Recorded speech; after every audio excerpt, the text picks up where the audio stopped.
Cole Palmer. Yeah. Just weaving through 3 defenders, nutmegging Issa Diop, and then boom, the ball's in the back of the net. Yep. I mean, for a moment, their Habibi gang. Yeah. It felt like vintage Chelsea, right? Oh, for sure. That kind of individual brilliance Right. that could win them any match. Yeah. But then Fulham did something they haven't done since 1979. I know. They walked out of Stamford Bridge victorious. Crazy. So let's break down how that happened. Yeah, it's fascinating to see how that early spark from Palmer, Right. almost reminiscent of Eden Hazard in his prime, you know, Yeah. ended up being a bit of a false dawn for Chelsea that they couldn't maintain that momentum. Yeah. And Fulham, a team that's been struggling for consistency, really took control. And it wasn't just a lucky break for Fulham. No. They were tactically disciplined. Yeah. Especially in that second half. Marco Silva made some adjustments, didn't he? Absolutely. He recognized that Anthony Robinson was getting a lot of space on that left flank. Right. And pushed Timothy Castagna higher up the pitch to exploit it. Yeah. Suddenly, Chelsea's right side was constantly under pressure. Yeah. And Fulham were able to create dangerous overloads in wide areas. Meanwhile, Enzo Maresca seemed hesitant to change things up on Chelsea's side. Right. Even as Fulham started to dominate. Yeah. Think back to that Carabao Cup loss against Newcastle Habibi gang. Oh, yeah. Didn't it feel a bit like the same story?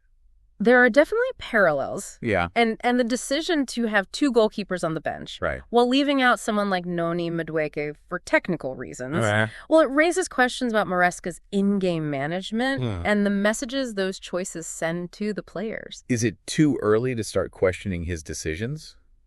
Or is this a pattern we need to be concerned about? Right. Especially for a team with title aspirations. It's something to keep an eye on for sure. You can have all the talent in the world, Right. but if the in-game adjustments aren't there, Yeah. if the manager isn't maximizing the squad's potential, Right. it's going to be tough to compete consistently at the highest level. And speaking of consistency or lack thereof, Yeah. let's talk about Chelsea's Boxing Day woes. 3 defeats in their last 4 Boxing Day fixtures. I know. That's not just bad luck, is it? It's a curious trend going back decades, really. Wow. 6 defeats in 11 Boxing Day London derbies since 1984. Oh. You almost wonder if there's a mental hurdle they need to overcome when it comes to these festive fixtures. Maybe it's the roast turkey and plum pudding weighing them down? I doubt it's the Christmas feast. Okay. But there's definitely a psychological aspect to football. Sure. Perhaps they're not approaching these games with the same intensity Right. as they do others. Whatever the reason, it played right into Fulham's hands. Oh, yeah. They were the more energetic, the more determined side. And that showed in the final result. For sure. And it wasn't just energy. No. They were tactically sound, too. Yeah. Remember that early chance for Chelsea from a corner? Yeah. They've got a height advantage. Yeah. But the ball just kept hitting the first defender. I know. It's not a one-off. Right? It's been a recurring problem with their set pieces. It has been, yeah. Yeah, that's an area where they really need to improve. For sure. If they want to challenge for the title, Yeah. you can't afford to waste those opportunities. Right. Especially against a well-organized team like Fulham. You can't. And then there were the individual errors. Oh, yeah. Levi Colwill, for example, Yeah. was caught out of position a couple of times, Right. which led to some dangerous opportunities for Fulham. Yep. And who could forget Robert Sanchez's howler for that final goal? Oh, tell me about it. A misplaced pass Oh, that landed right at the feet Yeah. of Fulham's Carlos Vinicius, I know. who made no mistake in slotting it home. Yeah. Individual mistakes like that can really make or break a match. Absolutely. And it's something that Chelsea need to address. Yeah. You can't always rely on individual brilliance to win games. Right. You need a solid defensive foundation and a team that's disciplined and focused for the full 90 minutes. So we've got a team that seemingly can't shake off their Boxing Day blues. Right. A manager whose decisions are raising eyebrows. And individual errors that are proving costly. Yeah. Not exactly the recipe for title contenders, is it? It's not ideal, is it? And it really throws into question whether those flashes of brilliance we saw from Palmer can make up for those systemic issues. Yeah, it's like they're caught between two identities. Right. On one hand, you have Palmer, who embodies that Hazard-esque ability to create something out of nothing. Yeah. But on the other, There's this lack of cohesion, this susceptibility to errors that just keeps pulling them back. That's a really astute observation, and it's something Fulham exposed ruthlessly. Think about it, Habibi gang. Fulham drew with Tottenham-held Arsenal at Craven Cottage. Yeah. Even snatched a draw against Liverpool at Anfield. Right. This wasn't a fluke. Right. This was a team executing a game plan and capitalizing on their opponent's weaknesses. So if Fulham can hold their own against the likes of Liverpool and Arsenal, why are Chelsea struggling so much against them? Well, is it purely down to tactical outclassing by Silva?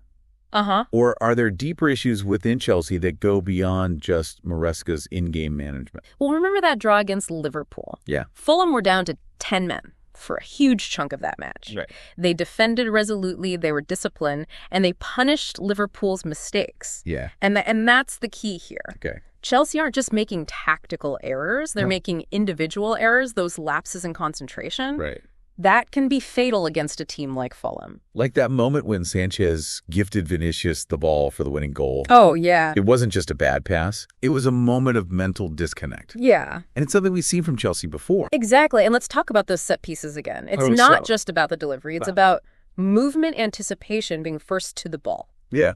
Remember that corner in the first half? Yeah. Chelsea had 3 players in the box taller than anyone on Fulham. Right. Yet they couldn't even get a clean header on goal. Oh. The ball was delivered right to the 6-yard box, prime scoring territory. But Fulham's Tosin Adebayo just rose above everyone else and headed it clear. Yeah. That's not about height. Right. That's about desire and tactical awareness. And that's what's worrying, isn't it? Yeah. It's not just that they're losing, it's the way they're losing. Right. They're lacking that grit, that determination that you need to win those scrappy, tight matches. And that brings us back to the atmosphere at Stamford Bridge. Right. I hate to say it, but it felt flat. Really? It lacked that energy, that roar that can lift a team, especially when they're down. Compare that to a place like Anfield, where the crowd is like a 12th man, pushing their team forward, making it intimidating for the opposition. Right. There was a moment just after Fulham scored their second goal when the camera panned across the Chelsea supporters. Yeah. And you could almost feel the resignation in the air. It's a far cry from the days when Stamford Bridge was considered a fortress, right? It is. That sense of invincibility at home seems to have faded. It has, and that can have a psychological impact on the players when you're playing at home. Yeah. You expect that support, that lift from the crowd when it's not there. Right. It can almost feel like you're playing with a handicap. It's like they're missing that spark, that connection between the team and the fans. And that's something that needs to be addressed. It's not just about signing big-name players or having a fancy tactical system. It's about building a team spirit. A sense of unity that extends beyond the pitch into the stands and the entire club. So where did Chelsea go from here? Can they turn things around, or are we looking at a season of unfulfilled potential? Well, they have the talent. There's no doubt about that. Right. But they need to find a way to translate that talent into consistent, cohesive performances. They need to rediscover that winning mentality, that ability to grind out results even when they're not playing their best. And they need to find a way to reconnect with the fans, to reignite that passion and belief that can make Stamford Bridge a fortress again, because right now it feels more like a library than a battleground. So to answer your question, Habibi Gang, about whether Chelsea can turn things around, it really depends on whether they can address these deeper issues. Right. If they can find a way to be more than just a collection of talented individuals, if they can rediscover that collective spirit and that winning mentality, then yes, they can still be contenders. But if they continue down this path, relying on moments of individual brilliance to mask deeper problems, then I fear we're looking at a season of disappointment for Chelsea fans. We've dissected the tactics, the individual errors, the managerial decisions, and even the atmosphere at Stamford Bridge. Now, Habibi Gang, it's time to hear from you. What are your thoughts on Chelsea's performance? Do you think they can bounce back and challenge for the title? Let us know in the comments below. It's a crucial question, and I think a lot hinges on how Enzo Maresca responds to this setback. Does he stick to his guns, or does he recognize the need for change? It's easy to point fingers at the manager. Right. But let's not forget that the players have to take responsibility as well. Yeah. They're the ones on the pitch making those individual errors failing to clear the first defender on set pieces. Yeah. Not tracking back effectively. Absolutely. Accountability has to come from within the squad, too. They need leaders to step up to demand more from themselves and their teammates. Think about Thiago Silva Habibi gang. Yeah. He's not the youngest player out there. Right. But he leads by example. Yeah. He organizes the defense. Yeah. And he rarely makes those kinds of costly mistakes. He's a perfect example of the kind of mentality Chelsea need right now. Right. They need that determination to win every challenge, every second ball. Yeah. And that's not something you can just coach. Right. It has to come from within. It's about having that hunger, that desire to prove themselves, to silence the doubters.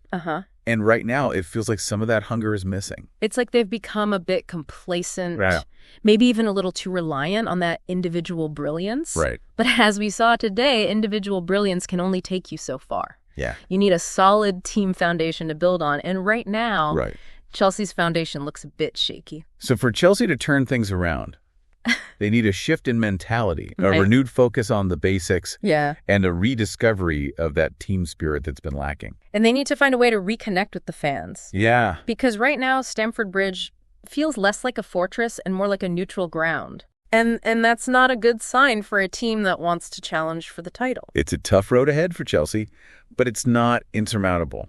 There's still plenty of time to turn things around. But they need to act quickly and they need to act decisively because the longer these problems persist, the harder it's going to be to climb back up that table. So Habibi gang, we've laid it all out for you.